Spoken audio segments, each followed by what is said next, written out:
96.9 FM. Fresh news, smart talk, all day.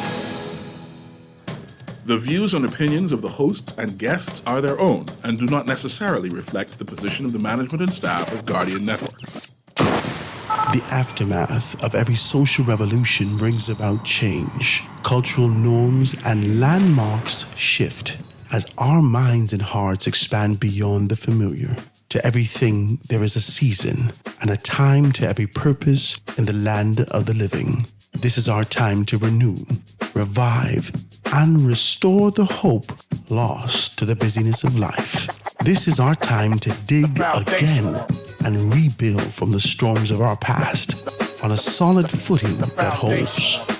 Welcome to The Foundation. The Foundation. Foundation.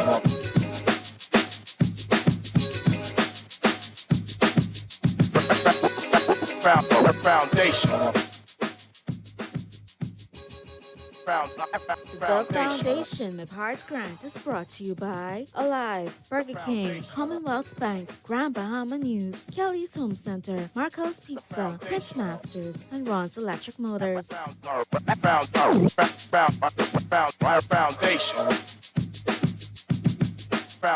Foundation. Good afternoon, ladies and gentlemen. 96.9 FM radio. Howard Grant and your company, The Foundation, live and in full effect on this beautiful Monday afternoon here, November 4th, a day away from D-Day. The election day, a little later, we're going to get diving into this conversation. I should have Garth and Ambassador Devin Rowe being able to sit with me and see if we can have a continuation of that conversation that we had on Friday, which I truly enjoyed. And we can be able to do those things. But before I dive into anything and trying to chop it down, I got to say a shout out to my good, decent people over at AFS Insurance Agents and Brokers. Yeah, you know, I always tell you about them. They got everything laid out. Make sure you go and check them out. AFS Insurance Agents and Brokers. If you're in the market and you're looking for, you know, some STs, some taxis, some liveries, the insurance for those things that you've just gotten, you can be able to check out AFS Insurance Agents and Brokers. They do in-house financing. You can't beat that thing. In-house financing. So go down there, check them out, and they take very, very good care of you in that stead. Make sure you give them a call, 341-1AFS, 341-1AFS. They can take very good care of you in those areas. And then also, I got to let you know to, join the Nassau Guardian as we celebrate our milestone of 180 years. 180th year anniversary on November 23rd this month, beginning on Monday, November 4th, which is today. And every day this month, we feature a blast from the past, highlighting pages from our oldest and most respected newspaper of record over the past 18 decades. Wonderful snapshots of the Bahamas transitioning from abolition of slavery to the period of internal self-governance and independence, and into the 21st century. Surprising keepsakes for history buffs or anyone who just loves the Bahamas. Guys, make sure you check out our newspapers, the Nassau Guardian. All the information's in there. We're going to be celebrating the entire month of November. This November, I'm celebrating 21 years also. 21 years married. We're going to be celebrating on November 22nd. I'm still trying to figure out if I should, but I think I should take some time off. The woman would like that. Praise God. We can be able to do those things, okay? Guys, pick up your Nassau Guardian. All the information's in there. You can see exactly what's going on. Middle-class families need $10,000 a month. Mother sick. This is ridiculous. I just want to read it. UB Studies looks at the cost of living for middle-income families in New Providence. University of the Bahamas study has found that the middle-class families of four in New Providence need a monthly income of $10,200 and have to have a decent life, or $10,100 a month in living in Grand Bahama. What is it? That means people out here dying. Let's have a good conversation and talk about it, right? So it says the findings are contained in UB research that is done by Lesvie's Archer's paper, and you can be able to find out more information. It says, how much does it cost to be a middle-class family in the Bahamas? and then it's published on October 23rd, 2024 in the International Journal of Bahamian Studies. This study also includes updated cost of living estimate for a low-income family of 4. Archer was lead researcher of the paper. You know, you could actually look back at the paper and find out some stuff. They haven't done this, and this is sort of an update from 2014? 2014. But this is tremendous. $10,000 a month. The average middle-class family that we perceive as middle class, I guess, is working class in this country. They make about, I want to say about $3,200 if they're married. Let's give them an average of $3,200 a couple, $3,200 a person. So that's like $6,400 a couple. So they're falling significantly short, $3,200 a couple. And then they get a couple kids or whatever the case may be. It's truly expensive living out here. And then when you see numbers like this, $10,000 a month, you start to think about this, and you say to yourself, you know, we really need to reconsider the fact of living in the city. Where do we go from here? The report actually indicates all those things. Guys, pick up the National Guardian newspaper. You can be able to find out all the information and see exactly what's what. I want to be able to talk about this more specifically. Monroe says that plea bargains needed. You can be able to read that story and see exactly what's what. But I wanted to touch this. I thought it's significant to be able to touch this. The FNM, we stand with victims of domestic violence. I just want to touch it. It says that the Free National Movement, FNM, said yesterday that it stands with the victims of domestic violence and promised to work alongside victims for a safer Bahamas. The statement came in the wake of the acquittal of North Abaco MP Kirk Cornish, who was accused of raping, assaulting, and threatening to kill former girlfriend. He denied the charges. This is information. He denied the charges. The FNM said that the court has spoken and we respect the rule of law. As we move forward, our thoughts are with the victims of domestic violence. I just want to say something. As I hold my head and have this kind of a conversation with you, I just want to say something. I don't want to go with the colloquialism and being able to say to you that Peter know better than Paul. I don't want to say that. I don't want to say to you anything that sort of hits your mind in the rhythm of something that you've heard before, but I want to be able to drive this home to you. I want to drive home where there were candidates, and we need not call names, that stepped back within the organization based upon these allegations, these very same allegations. Candidates who were prepared to move towards ratification. Candidates who have been ratified and stepped back in a particular state. There was speculation, there were talks during your time of being able to identify whether or not these persons, your vetting process, you would have identified persons that you've chosen who allegations were levied against them.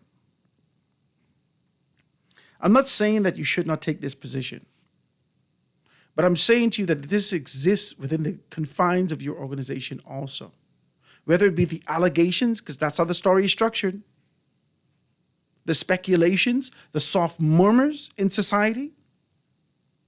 It's very difficult to take on a political line and have a conversation that can bring light to your organization to show that we're different than those guys. When you recognize that all of us are made of the same ilk from a political standpoint, all we are is separate in our political beliefs. These are the same people in the FNM and the same people in the PLP. There's no different. There is no different. There are allegations levied right now. Right now, listen, this is allegations.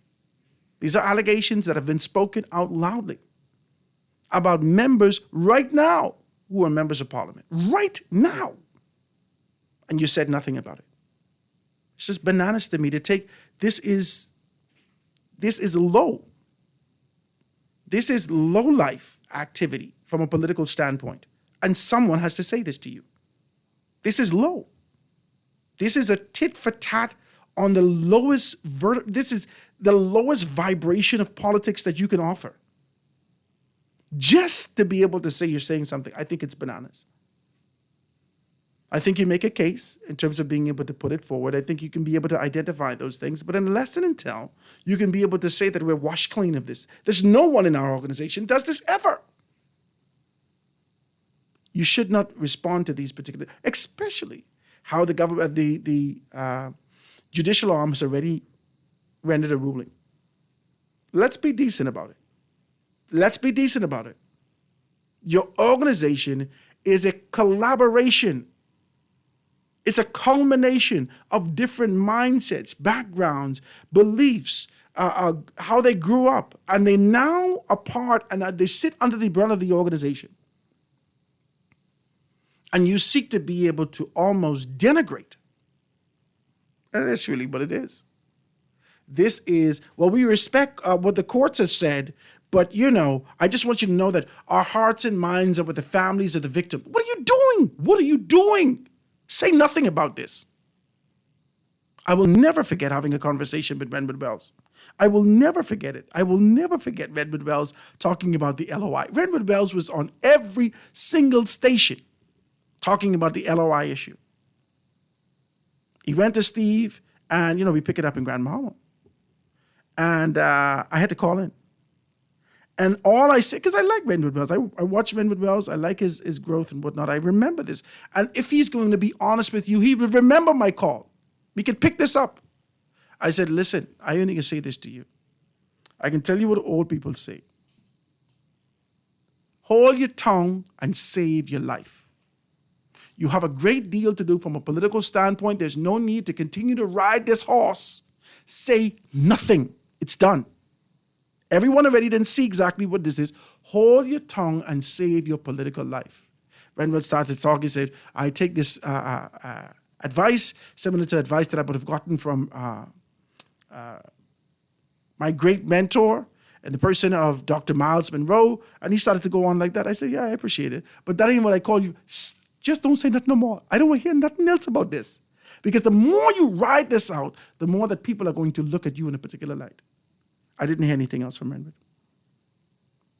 I can't say that he hasn't said it. I said I didn't hear anything else from him, not from Grand Bahama. The Free National Movement sitting in this posture and position, looking to be able to be the next government of the Bahamas. You're having your, whatever this exhibit thing is that you're doing within the organization right now to ensure that you could equip those persons who seek to be members of parliament to move in a particular direction, whatever you're doing within the organization. I commend you for that. But I want to say to you that you need to be able to reapproach this concept and idea from your media. What you allow to come out in the organization will be scrutinized. You're not the PLP. You're not. You are not the PLP. Your judgment is significantly higher because of the standard that you've set from your foundation. You are not the PLP. You are not.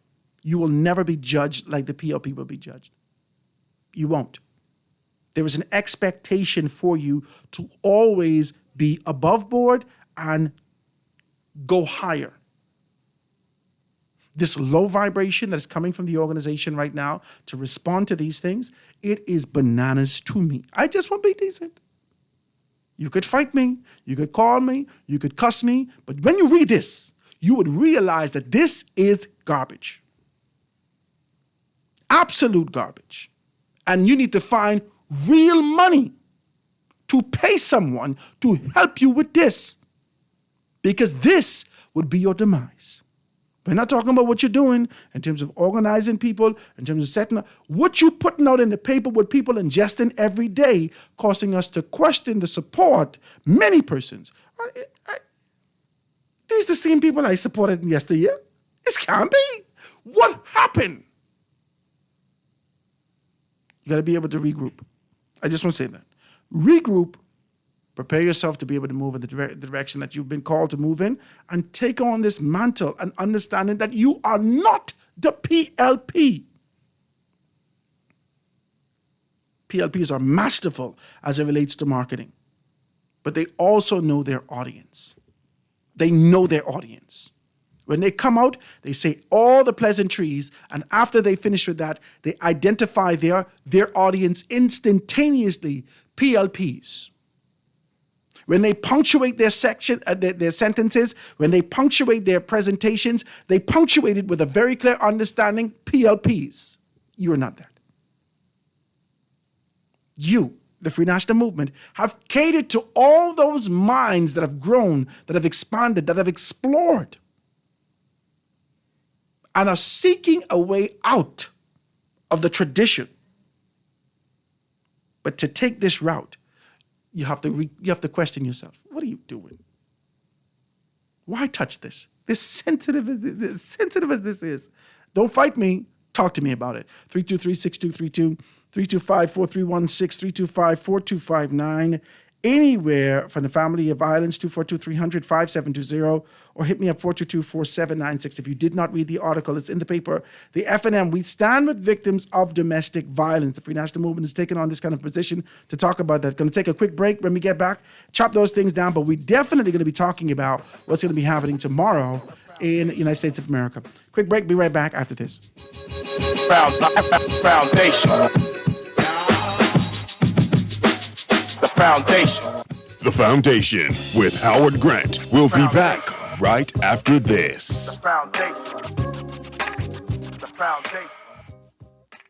Attention Marco's Pizza lovers in Freeport and to our Cable Beach customers. We have heard you. Marco's $10 carry-out, one large, one topping pizza is now available at all locations. That's right. Whether you live out east, west, central, south, or in Freeport, Marco's has you covered. Call in or order online and pick up in restaurant today. Marco's is getting bigger and better by the moment. This unbeatable deal is available for a limited time only. This holiday season, stay connected to the ones you love with Alive. Switch today and get 5 gigabytes of data free with your first 30-day plan. Whether you're sharing holiday moments or enjoying Jonkaduwan Bay, Alive keeps you connected all season long. Visit BeAlive.com to make the switch today. It's good to be alive. The Grand Bahama News is available every Tuesday in the Nassau Guardian. You can buy your local paper at Freeport Convenience Stores, Western Bakery, DeGregory's Fine Foods, and Bellevue Gifts. Now is the time to reach your Grand Bahama market with affordable packages, including print and digital. Call GB News Sales Representative Kavandre at 822-6717 or message him on WhatsApp for ad rates. Classified ads are now available every Tuesday as well. Keep up with everything Grand Bahamian every Tuesday in the Nassau Guardian. This is Guardian Radio 96.9 FM. Fresh news, smart talk, all day.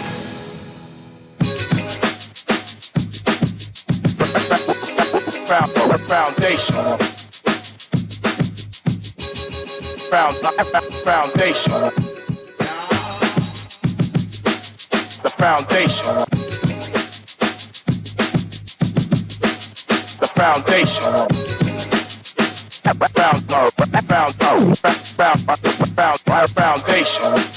And we are back, ladies and gentlemen. 323-6232, 325-4316, 325-4259. Anywhere from the family of violence, 242-300-5720. Hit me up, 422-4796. Live and in full effect. The lines are wide open if you want to be a part of the conversation. Call on the line with us live. Go ahead. Good afternoon, Howard. Hey, good afternoon. How you doing? I am doing just fine today. I don't know what is your conversation today? No. Well, we started the monologue, and I wanted to talk today about, I'm waiting on Garth and Ambassador. So that's an open line? Yeah. We could talk today. Okay, all right. Yeah. What I want to say is, I think the Bahamians missed the opportunity today. Today, I just came from a protest, social services. I don't know if you heard or you're aware of what's going on.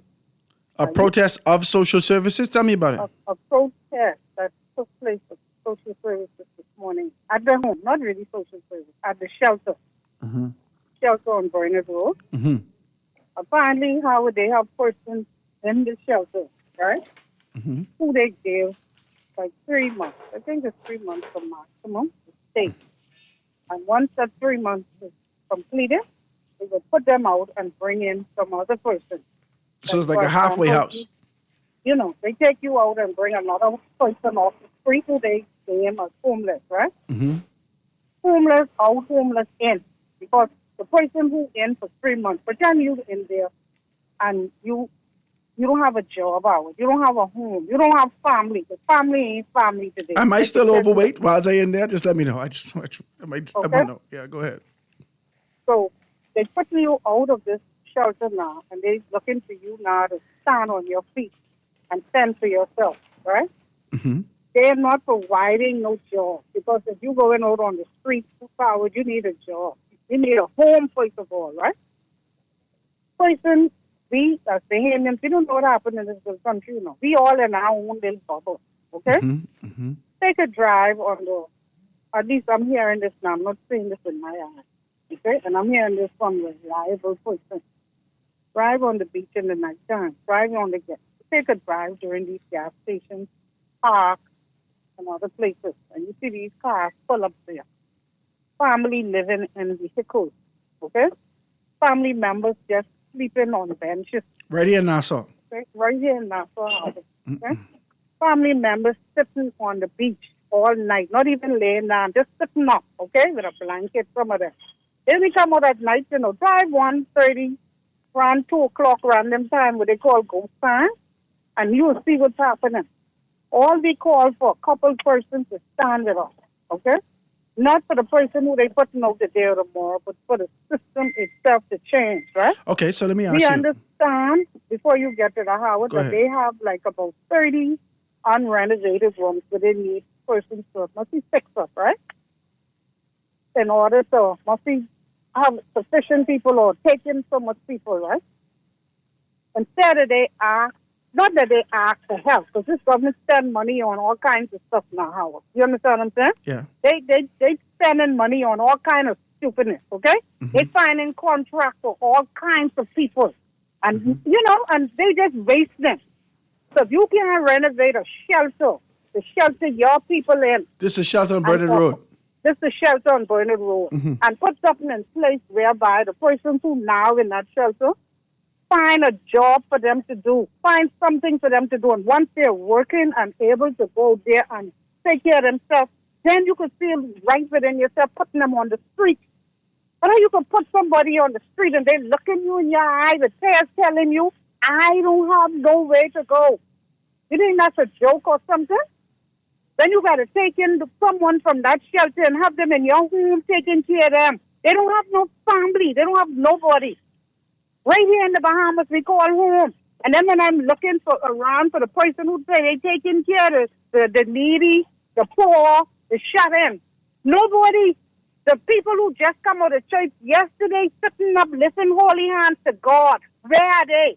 Nothing changed unless in numbers hour. You realize that? Yeah. We have to come out as Bahamians and we got to stand up for our people, okay? We have it bad in this country. This system is killing us. We need to change it. And this ain't political, It's just me talking as a Bahamian. We need to change the system. Stop saying these people got family because they don't have no family. Family ain't family no more. These families know they got people in them shelter, but they can't. Some of them can barely take care of themselves. And instead of this government who claims they care for people, you know what I mean? Try to fix that problem. Build a shelter, renovate that shelter, or rent a building, do something. You have 30, you have 60, almost 100 rooms. Half of the room need renovation. And the other half, you just keep turning over and recycling, putting in some and taking out some. You don't have nothing in place for those people. When you put them in there, you have to have a plan. So that's why I just came from all morning. And if they call me again tomorrow, I'll be right back there again. So they you want to ask me something? So yeah, I can ask you a couple questions. So they protesting the conditions that's happening on Bernard Road for these particular families. Hello? Say again? Go I ahead. said they protesting the positions and the conditions that happening with those families and those individuals on Bernard Road. Howard, not so much the condition. The protest is about putting these persons out on the street. After the 90-day period. After the time has expired, they put them in for some time and then they put them out. So what's the expectation? What's the Pardon me? expectation? After the transitional period is 90 days. So the government provides you shelter, support. I don't know if they give you food. I suppose they give you food or whatever they give you within this 90 days.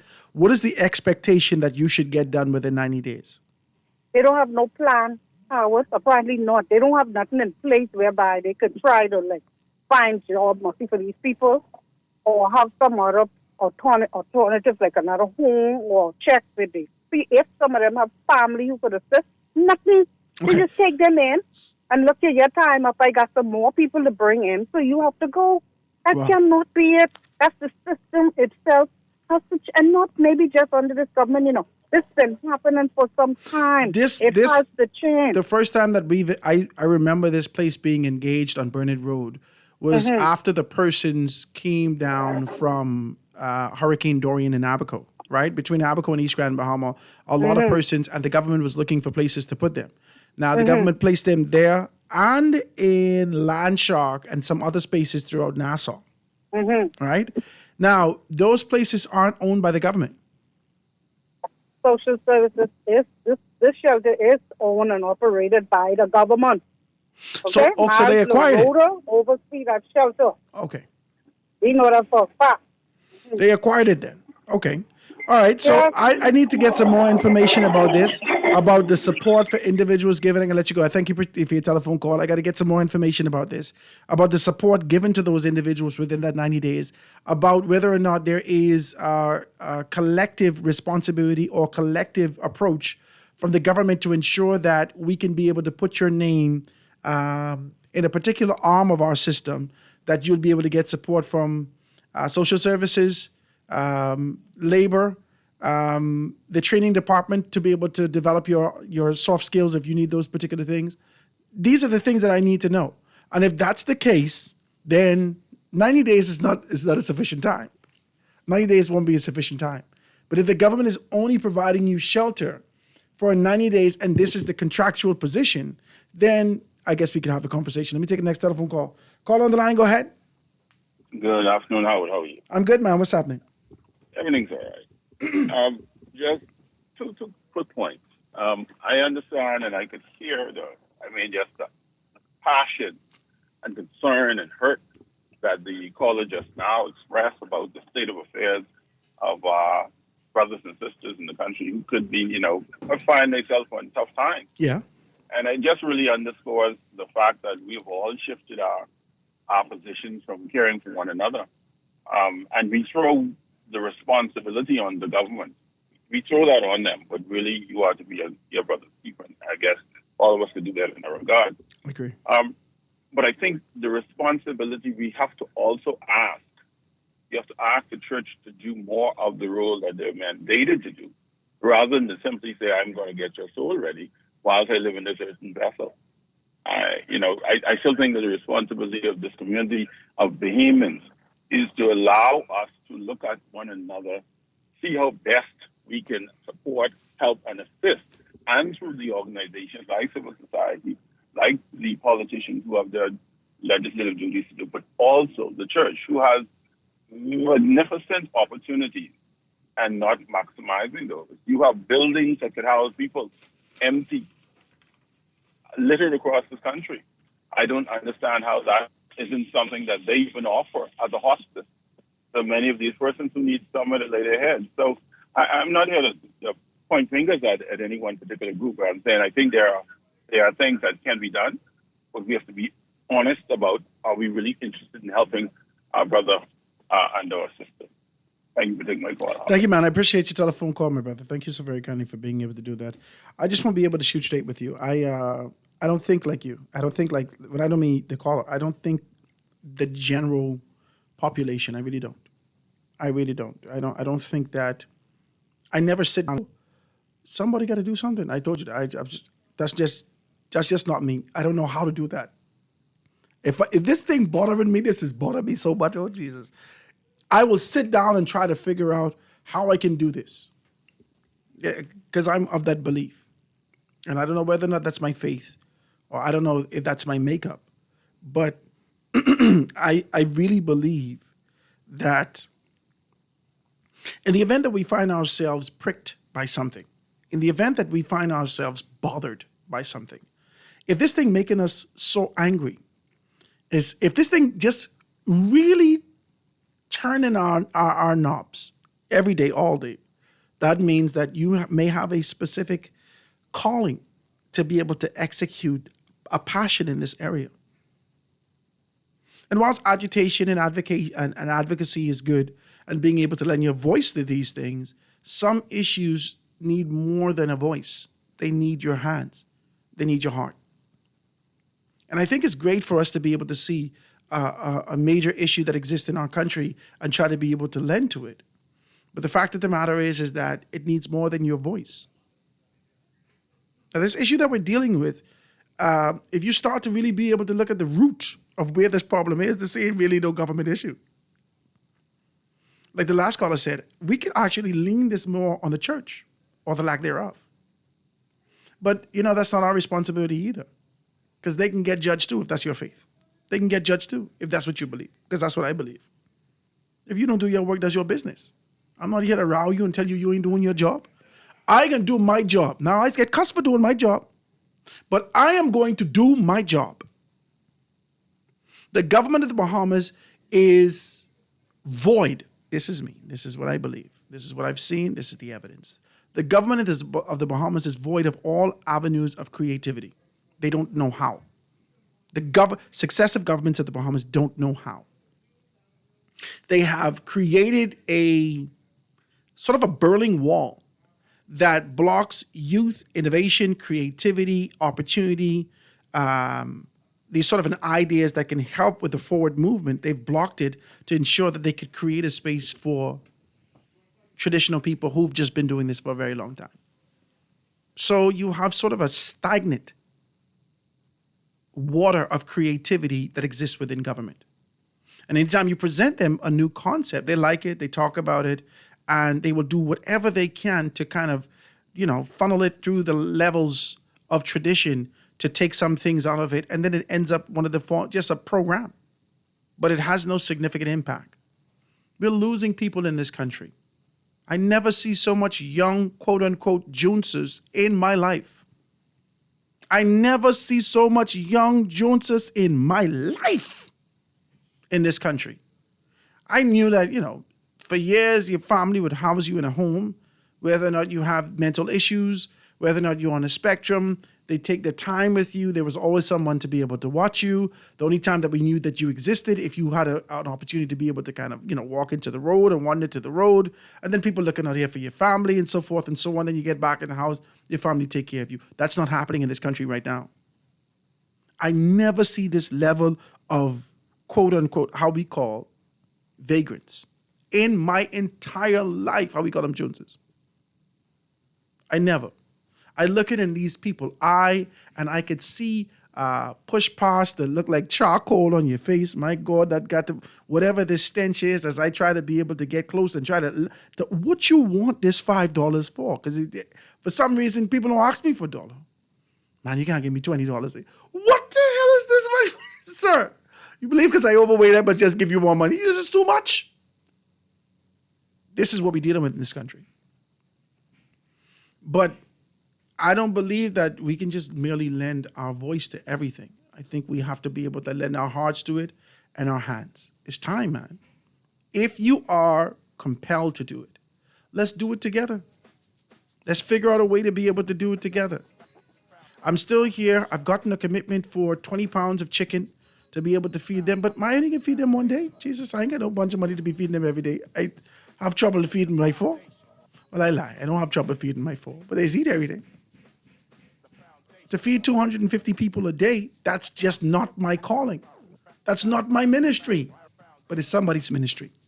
That I could give you X amount of dollars on a month basis, and you could do that. How much more you can give us money? I could give you $300 a month. I could give you $400 a month. I give you $100 a week. That's my contribution. But you go cook the food. Lend your heart and your hands to something. And let's see the country move forward. Quick break. Be right back after this. The Foundation. The Foundation will be back right after this. The foundation. The foundation. For fast, reliable, and impactful printing services, look no further. Let Printmasters bring your masterpiece to life. We stand by our quality products that is second to none. Our affordable pricing and friendly, efficient staff makes Printmasters the ultimate choice for all your printing needs. We can deliver any type of printing services, from banners to booklets to business cards. You name it, we can print it. Let Printmasters bring your masterpiece to life. Located in the Nassau Guardian Building, telephone 302-2361. Always on the go? Missed a show? You can now listen to Guardian Radio talk shows anytime, anywhere on Spotify and YouTube by searching Guardian Radio 96.9 FM or by entering the name of your favorite show. You can also listen by logging on to GuardianTalkRadio.com and clicking on the podcast tab. Guardian Radio, continuing to provide you with fresh news and smart talk anywhere, anytime, all day. The Whopper with cheese at Burger King Nassau has never tasted so good. It's made with 100% flame grilled beef that's juicier, topped with fresh ingredients as usual, and even fluffier buns. Get a regular Whopper with cheese combo for only $9, including VAT, and enjoy a Whopper that's bigger, better, and tastier. The only place to get your Whopper with cheese combo is at Burger King Nassau, where it's grill time anytime.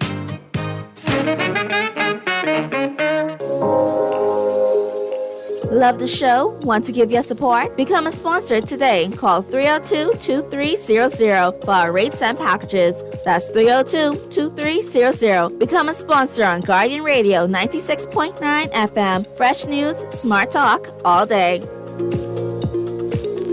This is Guardian Radio 96.9 FM. Fresh news, smart talk, all day.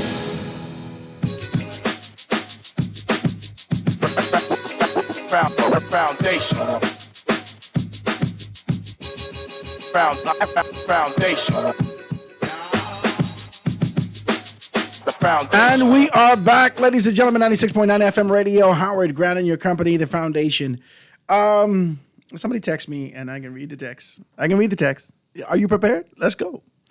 So this text says, Howard, the church busy building a multi-level steel mega church with a lounge, a spa, and a 3D theater. Let's talk like this. There's a text that's coming through, right? Let's read the next text. So let's see exactly what's what. So it says, Howard, $5 is the new $1. Sir, you're not going to hit me with the inflation. Not on the streets. You are wilding out. You're going to need to take this dollar. Amen? In fact, you might have to take these 4 quarters. Don't fight me. If I got it, you got it. But if I ain't got it, you can't fight me. So let's be able to do this. So Howard, as a man, I understand not to have children when my ducks are not in a row. I don't know about other men, but accountability is engraved within my full name. He says that young lady knew her situation. She have a child, and she went and made another child. That must stop surrendering their bodies to beta males and bums and do better to solve the social issues. These women breed. This is a text that's coming through. These women breed and are entitled. No accountability. The governments of our society already give us issues. Why should we give others more? I won't talk about this, and I can take the telephone calls. I see the lines are lit right up. My God, we might have to change the conversation today. But anyway, I'm not going to fight you. Let's do it. The issue is not having children. The issue is birthing children to a lack of community. That's where the issue is. We lack community. That's it. You're giving birth to children who are not being birthed into a community. The closest that you get to this is an idea of being able to have these parties that they call the birth parties. I don't know what they call it, right? This gender reveal parties, right? And then your christening. And this is an opportunity for you to dress up and to look good and spend a couple of dollars and get a nice background and take pictures and laugh and smile and so forth and so on. But it's just like a lot of persons place the emphasis on the wedding day and never place the emphasis on the marriage. A great deal of people place emphasis on the christening day or the shower or all these particular days, and never placed the emphasis on the development of the child. They never place it on mothering or parenting, but the emphasis is placed on vanity. Our priorities as a society are warped because we're not birthed into a community. There aren't many spaces and places that you can go to for wisdom anymore. We don't have access to your wisdom. We don't have access to your middle-class wisdom, a great deal of people, to your middle-class grandmother that you continue to be able to, hover around her like the queen bee that she is. As you continue to be a worker bee and go out there's somebody else taking care of grandma. There's no one can access information from your grandmother. These young people don't know how to be ladies. My God, I just want to be decent. They don't know how to be ladies. They are women, yes. Many of them. They're women. They can produce, they can reproduce, they can do this, they can do that. They got all the elements. But in terms of their mental capacity to understand and know that they're creating a child that needs to contribute to a society that we all care about, no one telling them that. No one telling them that. Because our society has been structured to pursue pleasure. Pleasure, wealth, pleasure, that's it. These are the days of Noah. The only thing people are after is to be able to fill their personal coffers with pleasure, their own personal pleasure, and wealth or riches. And so when you give birth to a child, if nobody care about your child and you never was taught how to care about children, this is where you find yourself. That's why many of us have to have our communities. That's what the LGBT is about, a community. That's what the Black Panthers were about, a community. That's what your political organization is about, a community. A village. It takes an entire community, a village, to raise a child. But if you're birthing them out here, the only village that exists is the one that you're creating in your environment that has mad ass or gun dogs or this or that or whatever these names are. And no one's taking this into account. All you're doing is just denigrating and pulling down the young woman because why is she getting pregnant? She's supposed to know. Who the hell tell her? Nobody tell her. How she can know? Nobody tell her. This girl might not even know how to read. You ever see one of their texts? They can't write. Who can tell them? Nobody. You ain't telling them. You're yelling at them. You ain't talking to them. We are no longer a community. Your church ain't no community.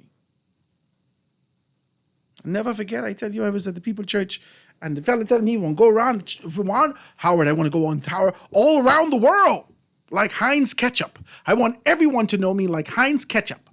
And I thinking to myself, okay, a couple things. First and foremost, all you're talking about is the 300 and some million people in America. That's one. Two, why we getting all around the world and you don't know the people who would live right around the church? Well, let's just say that was my resignation from the church. Not that I put my resignation in, but he gets so hot, he cussed me. Nobody won't talk like this. God believe Jesus Christ, the poor will always be among us. That's what you believe. But if you have a pricking in your spirit, you don't need advice for that. Find a community who cares about developing that. Let me take a telephone call. Call, go ahead. Go ahead, caller. Mr. Grant. Hey, man, brother, what's up, man? Good evening. Good afternoon. How many are us prepared to go on Sanders Beach or wherever we see these people and let them come and spend a couple nights or days to our home? You can't bring people in your house. No, see? You don't know these people? No. Listen what I'm saying. Someone's calling and like we so concerned, but yet still we talking with one tongue and with another tongue we say, well, I ain't gonna bring them inside my house. We don't know the situation of certain things. The best person to get this from is from the people of the Ponciano where they normally be. Ask these people, what is the situation? They may be giving you a different story. The line is long. If somebody being there for 6 months, well, they they ain't working. They get the little social service food slip. So the children that go to school, what about the others who is out there waiting to come in? So you always have a backup. So in other words, where you going to put the people who outside there? Some got to come out. Some got to go back in. But then again, they will complain, say, oh, well, the government put us out. We don't have no place. So is the government supposed to let these people be there for 2 years, don't find a job? But that's what, and I appreciate your kind of telephone call. That's what y'all put in these people's head. You put that in the young people's head. They only get that from their mother, who our grandmother from 1973, when the PLP won. The first thing that Grammy said is, "Oh baby, you get a job now. You can call the MP right now." The MP never had no accountability, never had no concept and idea of how these things should be done, and the only thing they said was, "Go ahead, get a job." Yeah, take this business card. They sign the back of the business card, at the top of the business card. They send it to these particular places. Now these people working, they had no training, no education, no nothing. This is what you put in their head. You put this in their head. That's why they will sleep in your building for 2 years. You put this in their head that the government's supposed to take care of me. You put that in their head. Not one person, I believe, need to take care of me, especially as a man. Not one person. I ain't never begging nobody for nothing. My God, because one thing I learned in my life, especially as a man, nothing free. I can't get no amen, Jesus. Nothing free. One day out of 7, these man them coming to collect. And if they pay you too much, my God, you have to pay with, I just want to be decent with you. Let's be decent. Let's talk like this. You put this in their head. You put this in their head. Oh, baby, the government can take care of you. You put this in their head. Oh, the PLP ain't doing nothing because the PLP didn't get it. You put this in their head. And the PLP help brand it. Yeah, we're the ones who are going to be able to wipe down all your tears. Yeah, we're the ones who are going to be able to do all the heavy lifting. Yeah, we're the ones who are going to provide you a house even though you don't have no money in the bank. Yeah, we're the ones who are going to give you these particular things even though you don't qualify for none of these things. We can give it to you. You do this. That's why everyone can now protest. The government wrong now. The people can't live there for 90 days. Well, Jesus, what we can do? And I got a text to say, Howard, those things are still privately owned. I cannot remember that the government purchased that building. Now, I could go on the break and read up the stories and see exactly what's what. But I cannot remember the government purchased those buildings. I know personally that Land Shark, which was supposed to be a hotel, was hosting people in those particular spaces who were didn't have any place to live, who would come on from another island, or who was in social services, so forth and so on. Land Shark, which was in need of significant repair at the time. Let's just shoot straight. That's how it was. That's how it was, and this is from 2020. Yo, let's be honest, man. You all put this in the people's head. Now the people expect you to be able to take care of them. They want you to. The next thing they want is transportation. They want housing, food, and transportation. That's room and board. My God, you think this is a university? This is the University of the Bahamas. Only thing we ain't educating nobody other than slackness. That's the core education that we need to be able to get rid of. Slackness. My God, I never beg a man nothing in day in my life. I got to work for that. Quick break, get the news, be right back after this. The Foundation. The Foundation with Howard Grant. We'll be back right after this. The Foundation. The Foundation.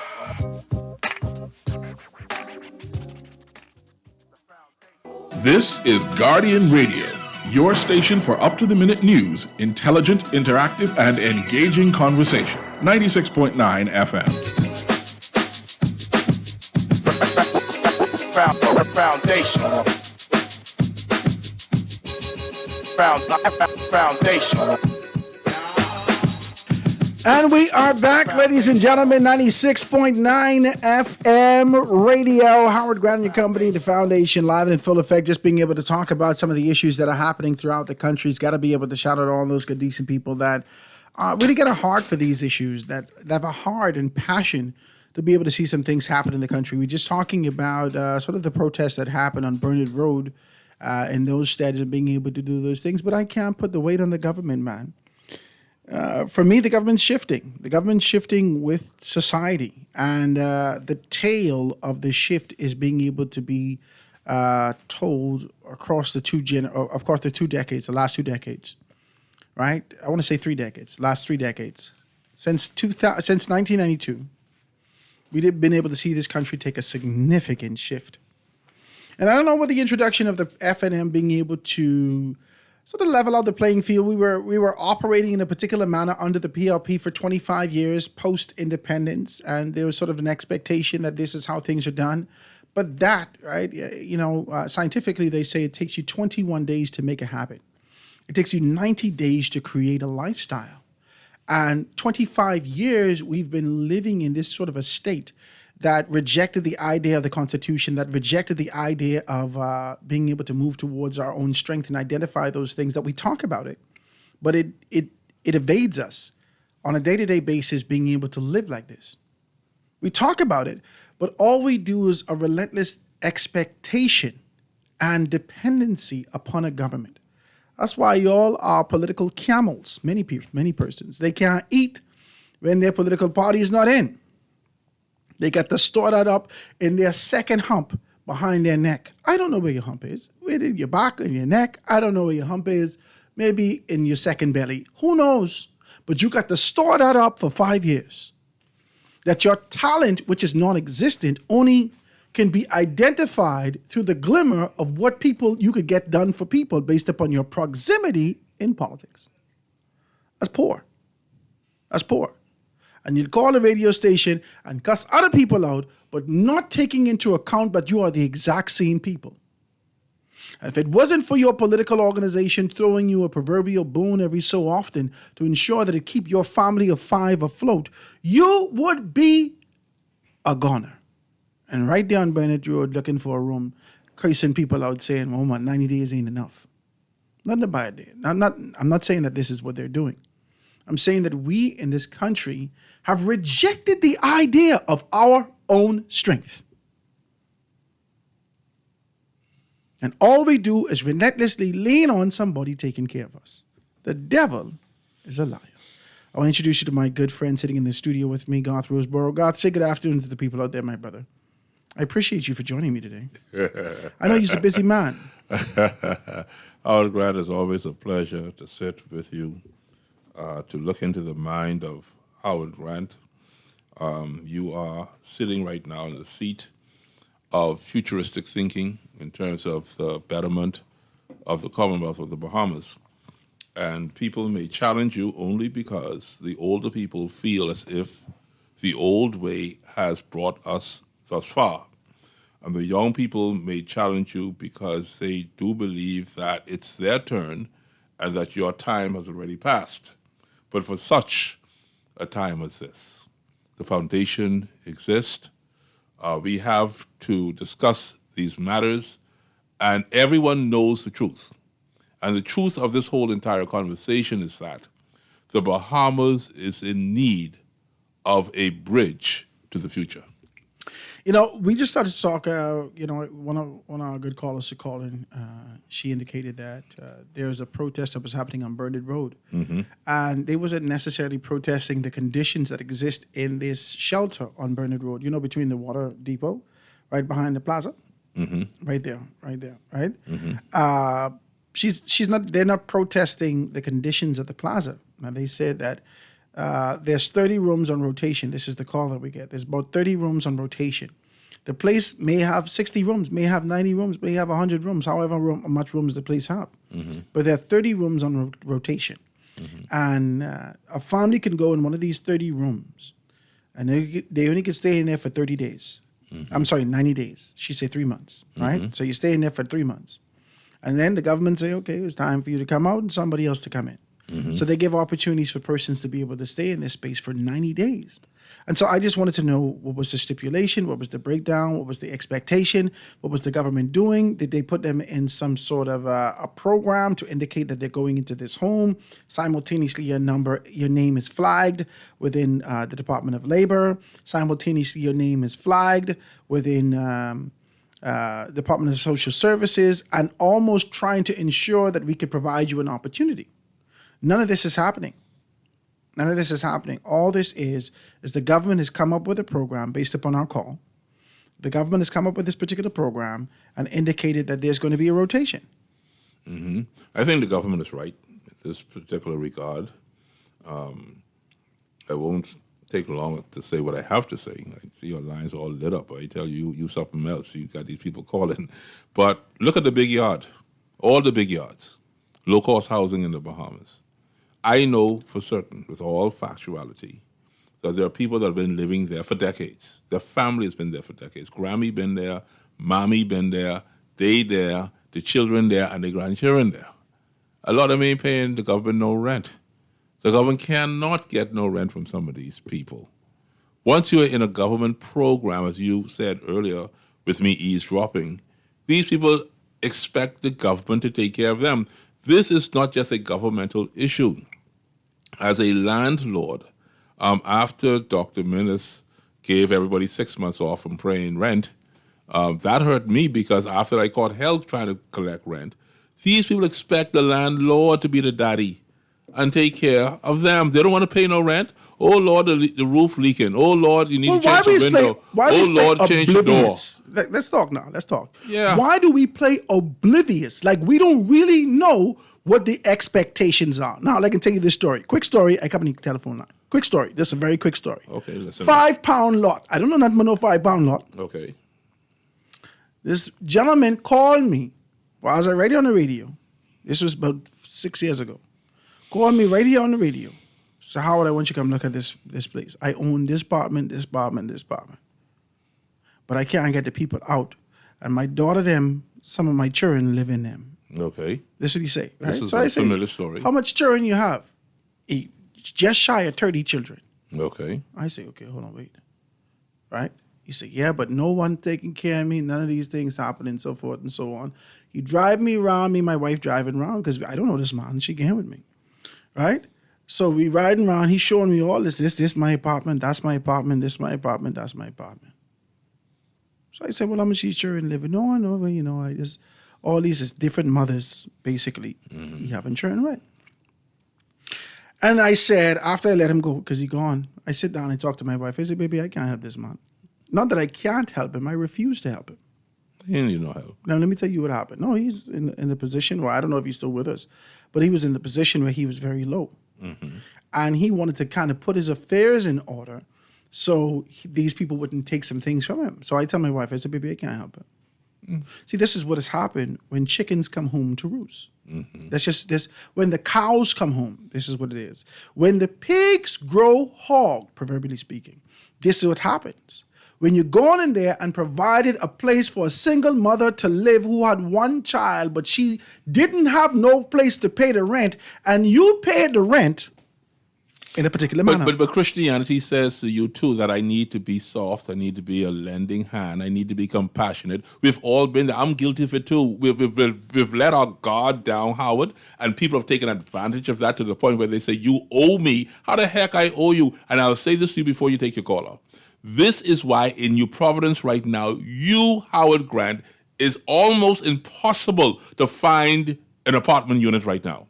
The landlords are sick and tired of taking care of other people, and they're going to Airbnb. And right now, a one-bedroom apartment in New Providence is $900 to $1,000. You break down all the shanty towns. These people are working. I use the word working and getting paid, and they're paying the $900 a month, where the Bahamian cannot afford to do so. Cannot.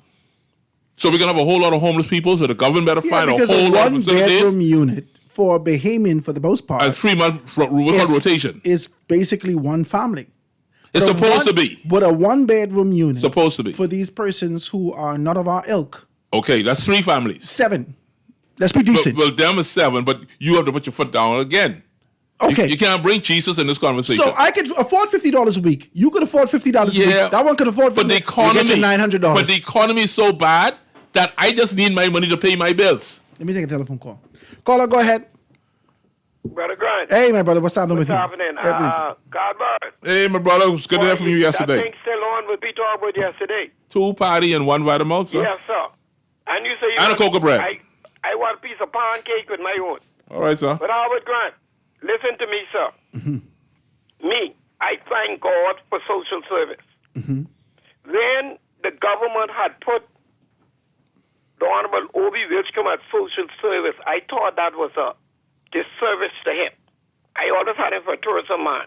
But I thank God that they had put him there. That is where I met that fine lady, Miss Donnelly Penn, after having a conversation with my member of parliament. Well, he can campaign, eh? Miss Donnelly Penn and social service, I could get a surgery done on my eye through the Bahamas government. So Obi Wilchcombe was there in the time to help me. But I want to switch over just a little more on God's side a little bit now. Let's talk a little piece of politics. I was laying down this morning, and my mind run on the Deputy Prime Minister, Mr. Chester Cooper. I said in 2017, if Mr. Cooper had run for the PLP or Mr. Cooper had run for the FNM, he would have won. No. Yes. If he'd run for the PLP in 2017, he would not have won. In 2017, he would have won. He won. Listen, if he had ran for the PLP in 2017, He won. He won. no, I'm saying it as an introduction into politics, he would have had a difficult time. But he won as an introduction to politics in 2017. Hold on, wait. 17. He won. When Minnis was the Prime Minister, Chester stood in opposition along with Glenys Hannah Martin, along with Philip Ray Davis, and along with Faisal Forbes. Go ahead. The Prime Minister. Go ahead. All right. Now, I see 3 so far. I studying this politics thing now. Oh, you Because I know studying? as soon as I hang up Ciala George. Yeah, but see, Alan already didn't say all your studies go to North. Go ahead. Okay, look, watch, all my studies went to North. Then I said that Shane Gibson would have got the Nomination in my Yes, cap. I lost that, but Shane Gibson is a PLP. Then I said that not Jobet Kobe, when I said that Robin Lyons was going to win, that the PLP. But when I told him that Kingsley Smith was going to beat Bishop Grant, the FNM, that didn't come to North. Well, they cussed me for that too. But listen, hold on, let me speak before I close. There's about 4 people right now, 3 to 4 people right now, Call the names quickly. in this election coming up. If they run for the PLP or FNM, they could win. Let me hear the names. People like Loretta Butler Turner. Okay. People like a Don Lee Pan Markey. Huh? Go ahead. I can save the next 2. No.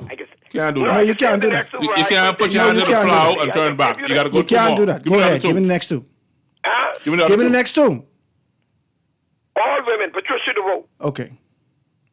You said Patricia DeVoe, whether she runs PLP or FNM? Patricia DeVoe is a PLP. Oh, okay, go ahead. Give me the fourth one, quickly. Give me the fourth one. Give me the fourth one. I just call that name. Give me the fourth one. You're trying to beat around the bush. Let me Give hear me the the last. fourth one.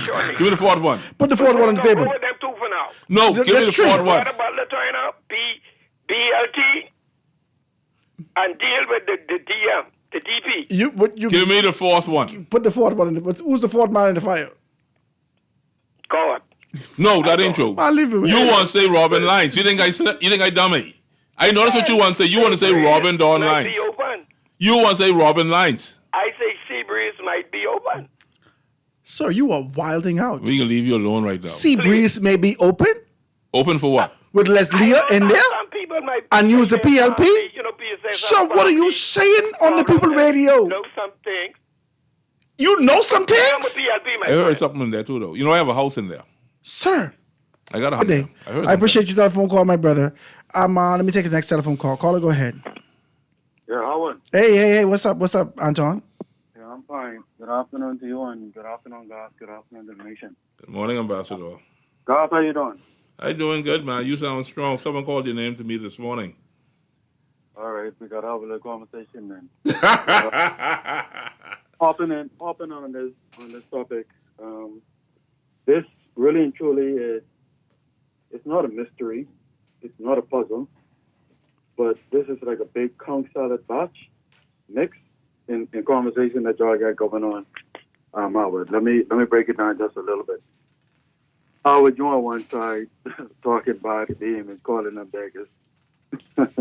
You get callers and text into your show talking about the Bahamians who, for many reasons, they have fallen into disrepair and challenging reasons, right? Many legitimate reasons, maybe some illegitimate, or maybe some not acceptable, right? But find themselves in these positions nonetheless, right? And on the flip side, can you all hear me clearly? Yeah, go ahead. On the flip side, you have the University of the Bahamas, who just released Volume 2 of their cost of living analysis, which informs that it would take around $3,500 per month to sustain living at a poor or working class level in this country, and who just recently, and it's in newspapers I imagine today, released their most recent analysis, which states that it would take around $10,000 for a middle-class Bahamian family to survive comfortably in our country, right? You can hear me clearly, Howard? Yeah, Anton, go ahead. On the flip side, see, and I'm seeking deliberately to expand the thinking so that we could get out of the rut or out of the muck and mire and look at the big picture and understand what's really happening around us and to Bahamians in our own country.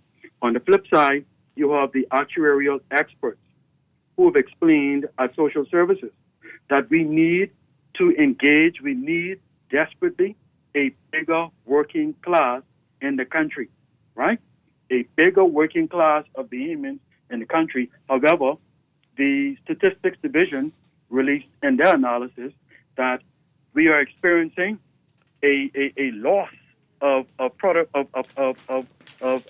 procreation, right? And we are experiencing an overwhelming aging working population in our country, right? I'll end with these last 2 points and leave you all to try and get into the discussion if you also choose to attempt. You have the unemployment figures, which stand at around 8.7, 8.9%, right? Which is perhaps a percentage down from where they last were, right? However, in reality, those numbers don't represent sustainable employment in any real and acceptable level, right? And then we have going on in the midst of all of these statistics, which tells us where we are as a country. If you understand how to analyze and add them into the mix of conversations to help to edify Bahamians, we have in the mix of that the muck and mire conversations that are taking place. We have the mud throwing. Look, even in the great United States of America today, right now, in the eve of the elections, they are discussing heavily how they can further support Americans, the great United States, the greatest superpower on the planet Earth, right? And that's not just militarily, right? They are discussing how they can best and further provide support, social assistance, right? Make Medicare more affordable for Americans, and ensure that they create more jobs for Americans, ensure that they create better savings for Americans, right? Here we are on the talk show today, which is why we find ourselves not being able to come together to take advantage of the existing opportunities in our country for Bahamians, because we get so caught up in the muck and mire. We need a bigger population. We need Bahamians having more children. We need to expand. But I don't know how that get to be. You indicated that that's a part of you said that I'm calling Bahamian beggars. Yes, Howard, you said it. I didn't say it. I'm listening to you. I said I've never asked anyone for anything. I understand. So you interpret that by me said. saying that I'm calling Bahamian beggars. I've said that the condition and the environment that was set from 1973 by our forefathers that says go to your MP and get something. You translate that as me saying Bahamians are beggars. I've indicated that this is a conditioning in our society. It's the conditioning in our society. And those of us who are lucky enough, blessed enough to be able to have people who apply themselves can find ourselves in the position where we recognize that no free lunch exists. None. None.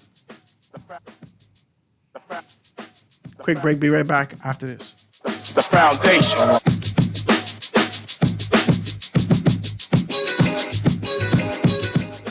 The Foundation will be back right after this. The foundation. The foundation. The foundation. The foundation. Tired of banks forcing you to use technology to bank the way they want you to? Your convenience is important. So no matter what your banking needs, Commonwealth Bank's friendly staff are always available in branch for that personal one-on-one service. But when you choose technology, our online and mobile banking app offers you state-of-the-art functionality. The choice is yours. Commonwealth Bank. Bank the way you want.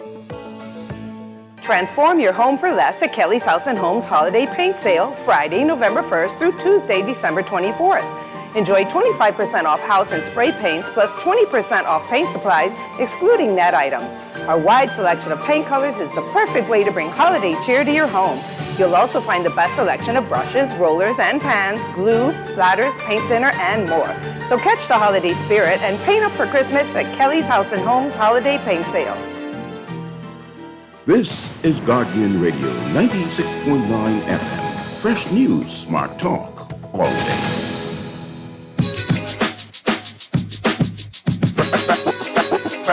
Foundation. Foundation. The foundation. The foundation. And we are back, ladies and gentlemen, 96.9 FM radio. Howard Grant and your company, The Foundation. You know, I said something over the weekend. I had a great opportunity to be able to get a little something, right? A little contract. I applied for some.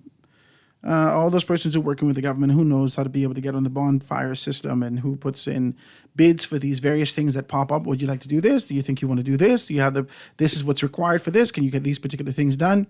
Anyway, I'm on the bonfire system, had a great opportunity to put my guys to work. And I thought about it this weekend because I'm there with them as they're doing some work. And I realized, it's, sometimes we get ourselves inflated. We forget where we come from and we look at where we are and assess ourselves based upon our immediate position. And we understand a few things. If you have introspection like me, I just think about myself and I say, I've always done this. I've always been a laborer. I've always been a worker. I don't beg for nothing. I just go out there and work. And so working this weekend, trying to be able to get something done the entire time, I was grateful to God for the opportunity to be able to get this little thing. It's just me. So I say, well, Lord, there's a lot of work, Lord, but I'm grateful to you for being able to get this. A few of the guys that I hired, first-time hires, because the people who was working with me, a few of them passed away, right? So it was like a family, and two of them passed away, right? I told you about this, the brothers-in-laws. And so it was hard to be able to get them, not in the right mind, so forth and so on. The team's broken up, I don't know. So I had to get a new team. I don't know these people, but they're working. And all I could hear is two is half Bahamian, half Haitian, and two is Bahamian. I have the full Bahamian fellow telling me almost every 15, 20 minutes, man, it's the hardest work I ever do in my life. My God. I don't know if he thought I was going to give him more money because he complaining about work, right? I doing the work. I said, sir, I am overweight, and I know I older than y'all. I doing this work. What you making noise for? When the job done, the job will be done. The Bahamian, the Haitian fella saying to me, boss man, I need working to do. I need more work to do. Mm-hmm. Mm-hmm. This is the mindset, the shift in mindset that exists in our society. Mm-hmm. And as I'm working here, I say to myself, Lord, I remember when I was cutting grass in Grand Bahama. Lord, I remember when I was doing these things in Grand Bahama because I understood the importance of being able to work for your dollar. Now, Anton calls and he started to talk about a bigger working class, but that's not even the conversation that we're having today. We said nothing about the working class. We said nothing about being able to build the coffers of the government with labor. We didn't said anything about that. We're saying that these persons in Burnett Road right now are sitting there for 90 days, and they expect to be sitting there longer, but no one's saying anything about anything to us. We don't know if these people working. We don't know whether or not they have any educational background. We don't know how much children they have. All they are, this conversation is about being able to move from one space to another. 90 days. That's all this is. You get 90 days, you're in, you're out. That's the setup with the government. That's the row what happening today. Understand?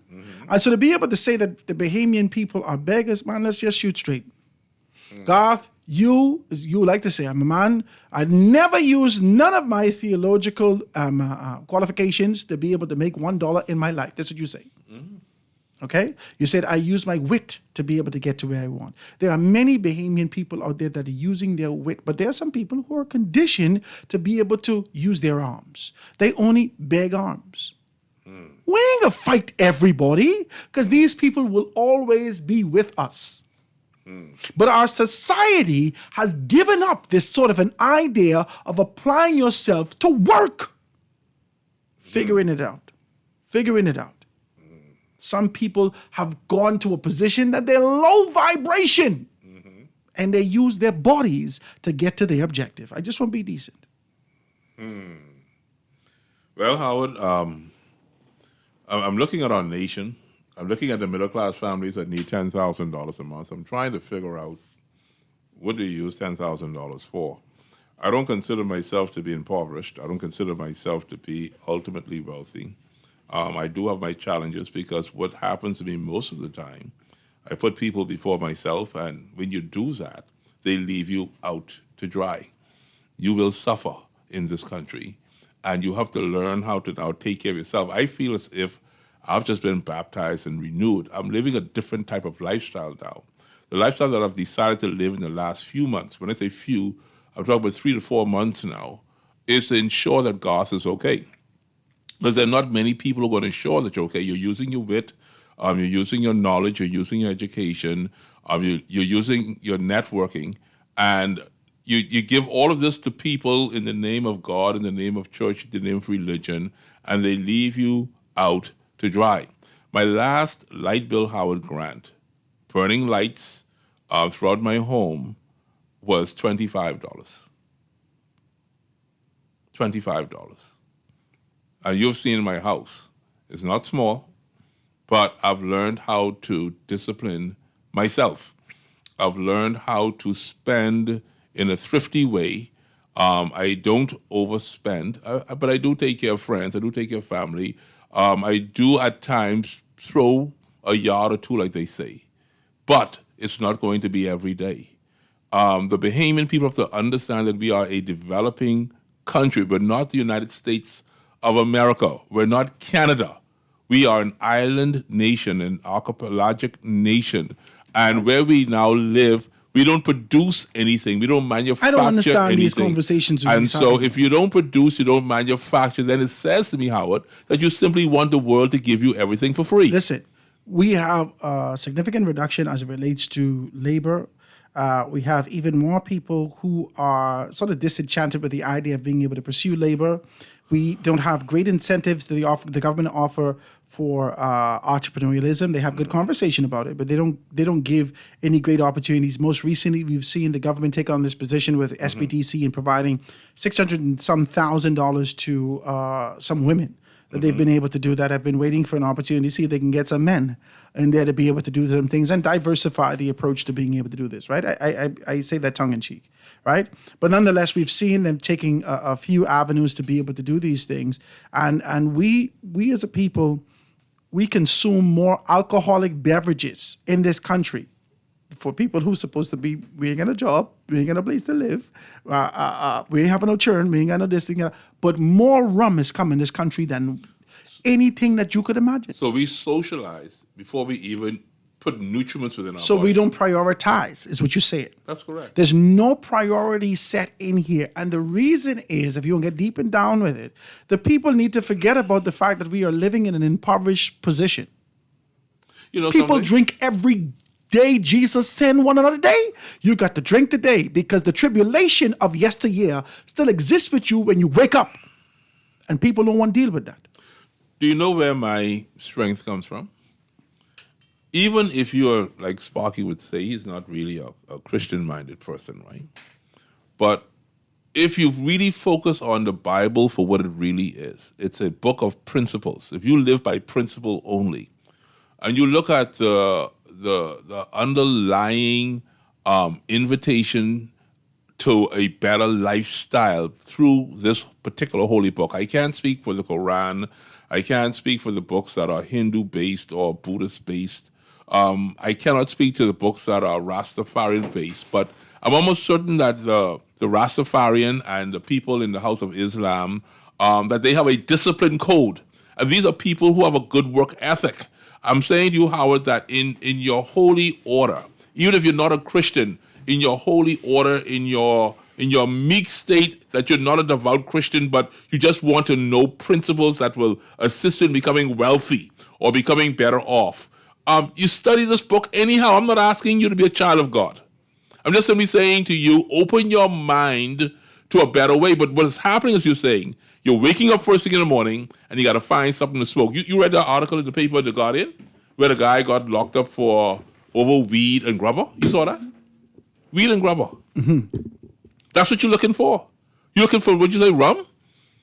Aristocrat? You're looking for... None of us are woken. For Barton? None of us are awoken to the tribulations that people suffer and endure on a day-to-day basis. So why are they The suffering? conversation that we started off here is that there cannot be a relentless expectation that the government of the Bahamas takes care of you. There's not that. What is the job of the churches then, Howard? I said the government of the Bahamas. I was telling you, I just going to get into that. Okay, good. The fact of the matter is that the church could provide for you. That from a biblical standpoint, they said that the poor would always be among you. The least that you do whatever you do for the least of these, you do for me, which is Jesus Christ. Yes. There's an expectation that the church lends arms to you, that the Yes. church provides you an opportunity. The church rejects you.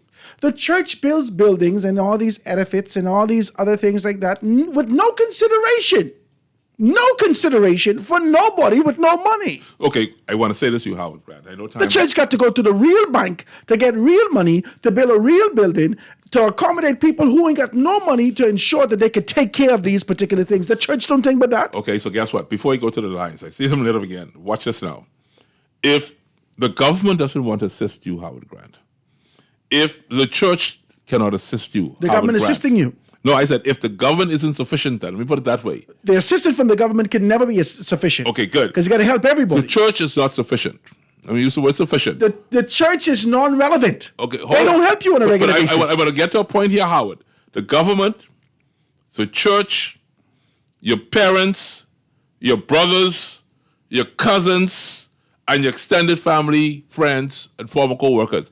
If all 7 of those are not assisting you, I want to say this, Howard Grant.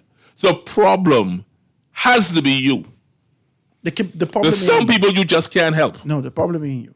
What you mean it can't be you? The problem is the community. Community? Yeah, that's the You 7. got what they call suckers in every community, and No. nobody wants to help the sucker. But the 7 in that particular community that you speak of just now are all pursuing things for themselves. Nobody wants to be in poverty. The majority of us in this country are working class. That's all we are. There's no middle class here. There's sort of an idea that exists that there's the middle class here. There's the working class, and then there's the rich. That's it. The middle ground has been eroded for years, for 20-some years that have been eroded in our society.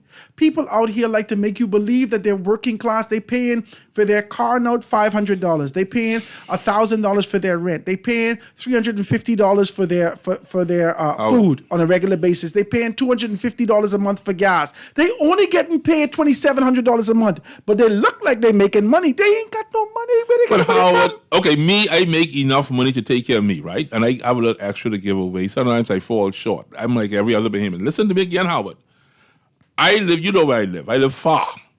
And I'm going to let my neighbors hear this today. I'm driving down Carmichael Road heading west. I see my neighbor on the side of the street. You leave him again? I press in gas. I press gas like I never pressed gas before. You know why? Because you was a part of the same community that you just called. I can tell you why. Because ain't nobody taking care of you. Listen to what I'm saying to you. If I touch my brakes, that's money. Because you got to buy new brake pads. I got to pay for oil, spark plug, transmission fluid, radiator fluid, flat tire, getting the car clean. All these things is maintenance for my car. I'm working every day, but I bought a car. For you? For me. When I go home, you want to borrow sugar, you want to borrow cream, you want water, and you want to ride in my car. So I say to you, why don't you clean the car for me? You know what you tell me? $20, boss. That's why I ain't stopping for you no more. You want to ride for me, but you want to charge me to ride in my car. You sit up in my car and you won't make no contribution. You go to work, I go to work, but you don't want to buy no car? No, man, I ain't giving you no ride. This is hilarious. I just want to be able to put this in quick. You can walk. You can walk. I ain't stopping. You ain't crossing God no more. Let me take this quick break, guys, and get right back after this. The foundation.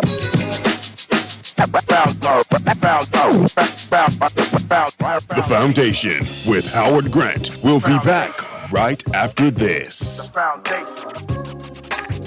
foundation.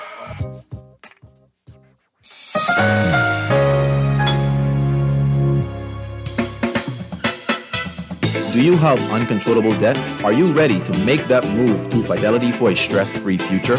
These loans have a built-in savings plan that pays you unbeatable interest. Ask about our debt consolidation loans today. Call 356-7764. Fidelity, we're good for you.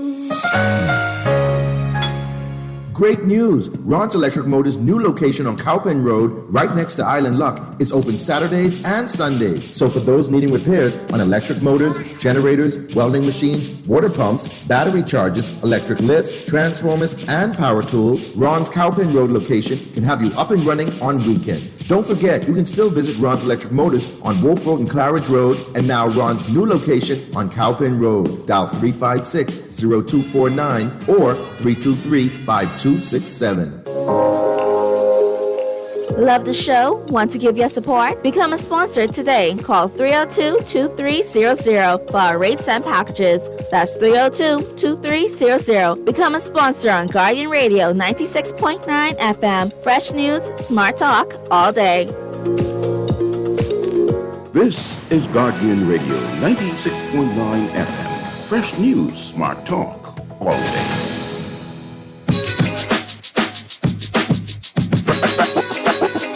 Foundation.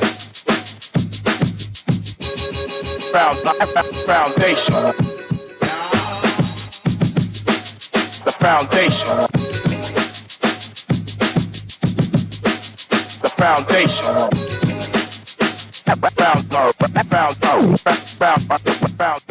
And we are back, ladies and gentlemen, 96.9 FM radio. Howard Grant in your company, the Foundation, live and in full effect. Do we have that caller on the line? Let me see if we can take the next call then. Caller on the line with us live, go ahead. Howard, how you doing? I'm good. What's up, Cialan? God, I mean, give me a minute, Howard. I stayed with you. I listened to your whole thing online while you went from the 1:30 break to now. Go ahead. Go ahead. To make a point. You know, I have a letter that addresses the issue you're trying, if you have the courage. I think you just said it. You sent it to me, right? No, yes. Okay, I'm good. saying, just read it. It deals with the domestication of poverty in the Bahamas. I'd just like for you, just read it to the people. I'm saying it's probably going to take you about 2 minutes to read it, but it kind of addresses what Anton is trying to say.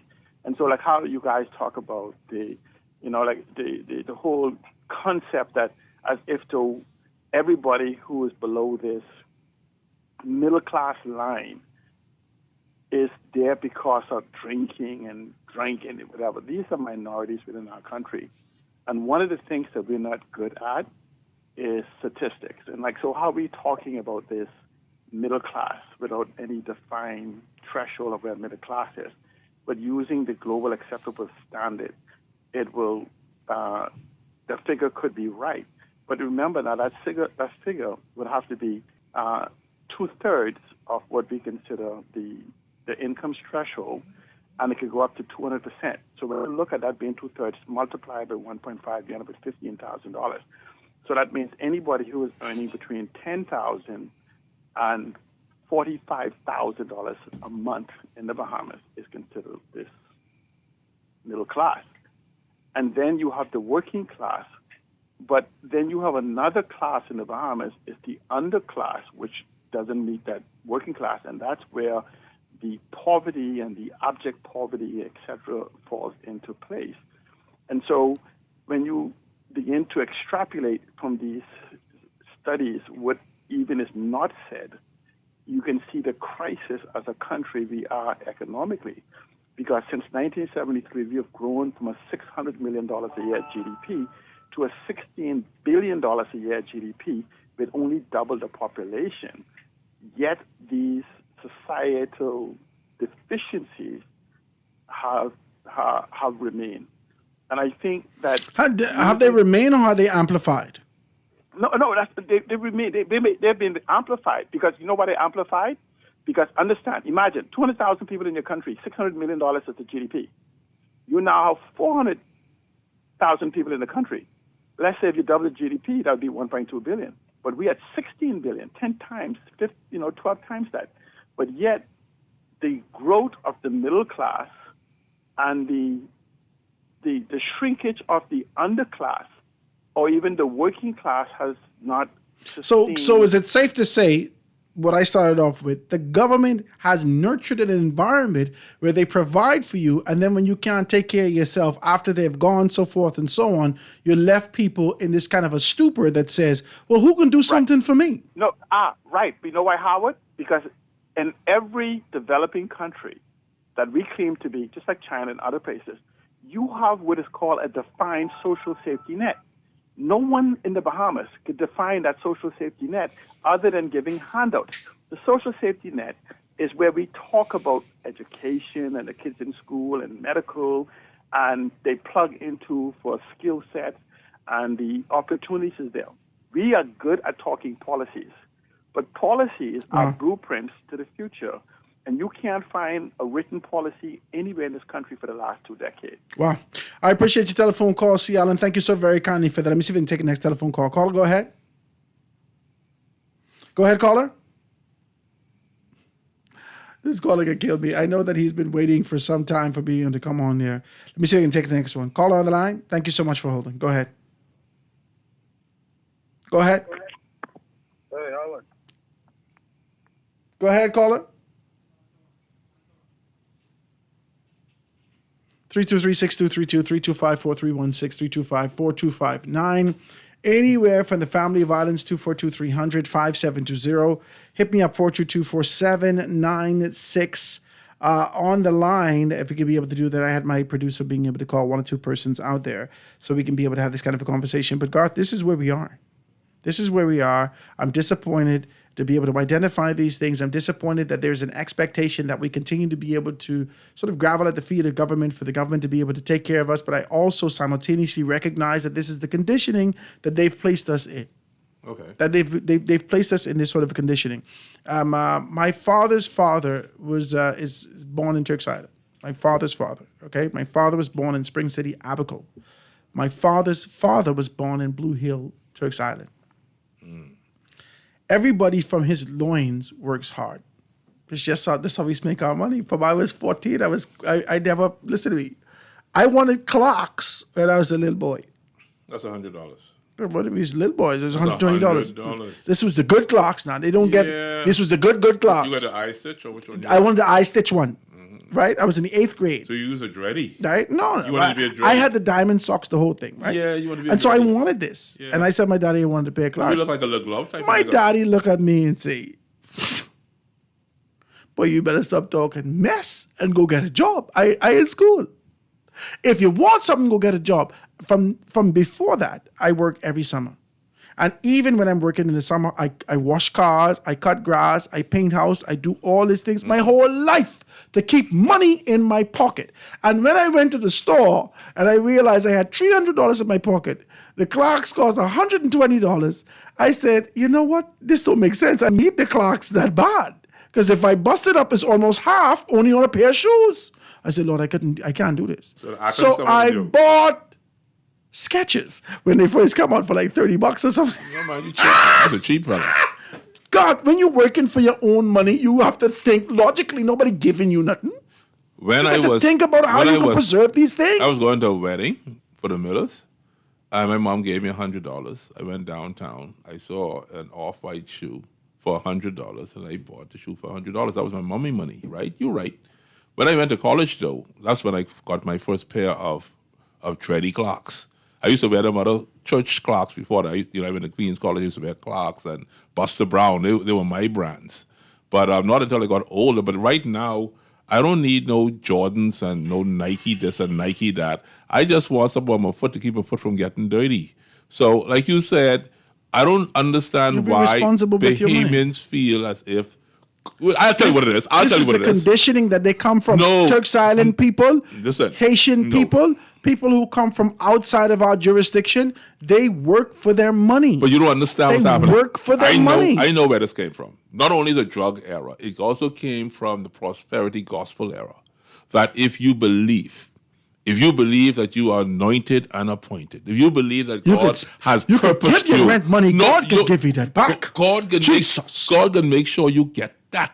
Give the $700. You don't need no Cube. You don't need no Paso. What you need is a Mercedes Benz. And let Jesus' name be praised. What you need is a BMW, huh? What you need is a 2-story house, huh? You need to live by that's the contribution beach. that the church has made. But the whole country is a Christian nation, and the whole country believes that God is going to send them what they need. I would never forget this church that I was going to in Freeport. I fell in hard times. I mean, I fell in. You've been in hard times? Oh, yeah, because I don't ask nobody for nothing. I got a little pride. I working on that. Well, you've been using Ambi all your life. You sound like Joe Skinner. No, you ain't had no hard life. That's how I come out. You see how black I is? Now watch. I was born your color, you know. What I mean hard life, God, I don't ask nobody for nothing. People who know me know that. Yeah, I don't. If I ask you for something, I need that so bad. Jesus Christ. Jesus, I might die today.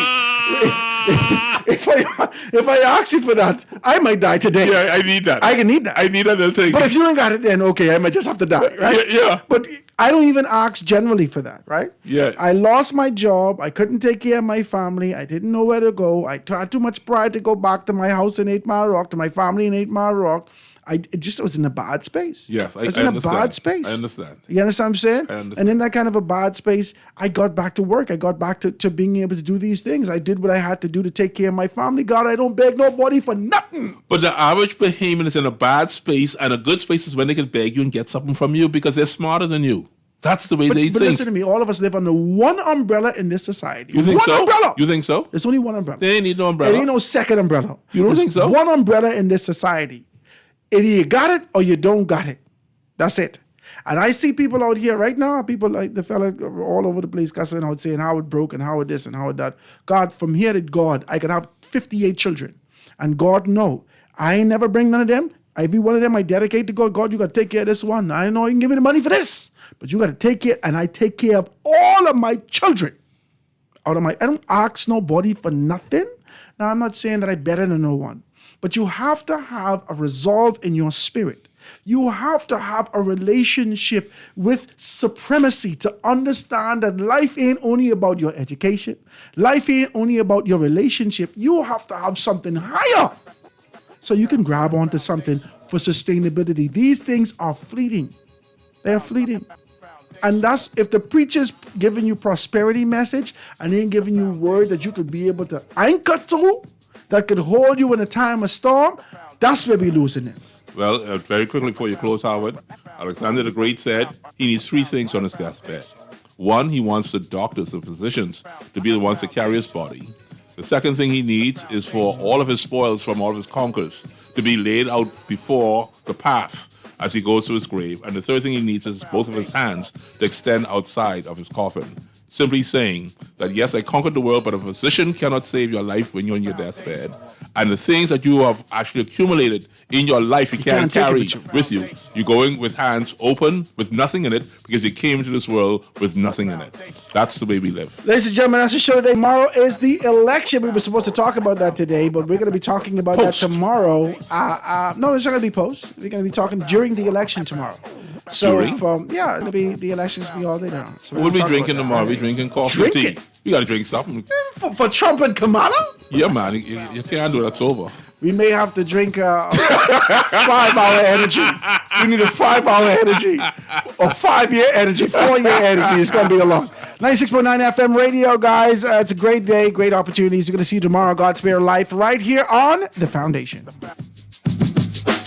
The Foundation.